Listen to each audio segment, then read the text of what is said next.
So I'm going to read from the Star Tribune. So this is not any kind of, I'm reading from the Star Tribune. You all know what I mean by that. On January 7th, an individual rammed his vehicle into a government vehicle, an ICE vehicle, and began a 5-mile chase, putting the public and children in danger by running red lights, driving into oncoming traffic, and dangerously driving into a school zone where he finally decided to stop. Nice. At no point was a school, students, or staff targeted, and agents would not have been near this location if not for the dangerous actions of this individual.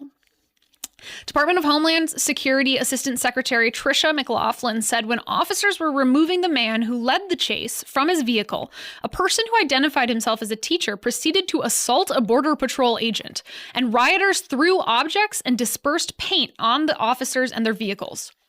She said that officers used targeted crowd control when the crowd continued with their hostilities and assaults, but added that no tear gas was used. She also said that at no point were there ever kids present. There were not kids while this was going on. Yeah. Thank goodness. So the idea that kids were tear gassed is completely untrue.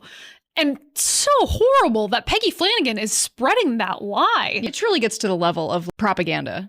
And that's a strong word. But to take a story and consciously, intentionally reframe it in the most misleading way possible. Yeah. When you are the lieutenant governor of a state, it gets to the level of propaganda and trying to use misinformation to control your citizens, to control the populace. Yeah.